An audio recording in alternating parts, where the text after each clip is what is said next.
HSC 2026 তোমাদের আজকে অনুষ্ঠিত ইংরেজি দ্বিতীয় পত্রের 1 থেকে 12 নং অর্থাৎ গ্রামার অংশের শতভাগ নির্ভুল উত্তর দেওয়া হলো। তোমরা এখান থেকে তোমাদের উত্তরগুলো মিলিয়ে নাও।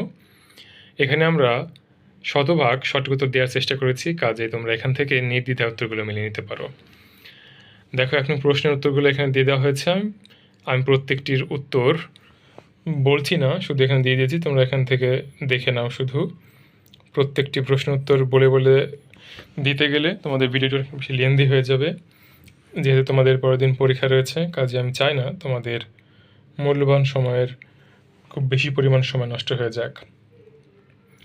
আর তোমাদের কার কতটি সঠিক উত্তর হচ্ছে বা তোমরা গ্রামার অংশে কত মার্ক পাবে সেটা অবশ্যই কমেন্টে জানানোর চেষ্টা করবে। এটা হচ্ছে 3 নং প্রশ্নের উত্তর। আশা করি 3 নং প্রশ্নের উত্তর তোমরা সকলেই ফুল মার্ক পাবে, যেহেতু এটি মোটামুটি সহজ একটি টপিক ছিল। এখন এসে 4 নং প্রশ্ন, 4 নং প্রশ্ন উত্তর। আশা করছি যে তোমাদের সকলের উত্তর সঠিক হবে ইনশাল্লাহ। আর তোমরা অবশ্যই ভিডিওটি তোমাদের ফ্রেন্ডের সাথে বেশি বেশি শেয়ার করবে এবং তোমরা অবশ্যই আমাদের পেজটি বা আমাদের ইউটিউব চ্যানেলটি সাবস্ক্রাইব করে রাখবে এবং তোমরা অবশ্যই ভিডিও দেখে লাইক করবে।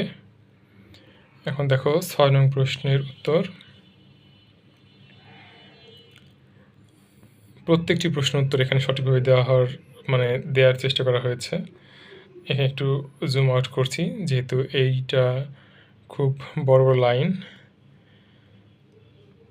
7 আর 8-এর ক্ষেত্রে খুব বড় বড় লাইন। একটু জুম করে তোমাদেরকে দেখাতে গেলে তুমি সম্পূর্ণটা হয়তো বা নাও দেখতে পারো। এখন 9 নং প্রশ্ন, ভিটাল, বুকিশ, টু ইনক্রিজ।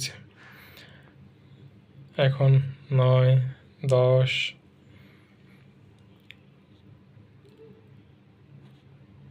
এখন 11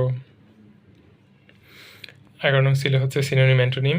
এগুলো তোমরা হয়তো বা পেরেছো, যদিও এগুলো পারা তুলনামূলক একটু টাফ, যেহেতু অনেকগুলো শব্দ তোমাকে জানা থাকতে হবে এগুলোর উত্তর করার জন্য। তবু আশা করছি তোমরা খুব ভালো উত্তর করতে পেরেছো। এখন সর্বশেষ প্রশ্নটি হচ্ছে পাংচুয়েশন থেকে। আশা করি তোমরা এটিও সঠিকভাবে উত্তর করতে পেরেছো। তো এই ছিল আজকের উত্তর। আশা করি তোমরা সকলেই খুব ভালো পরীক্ষা দিয়েছো।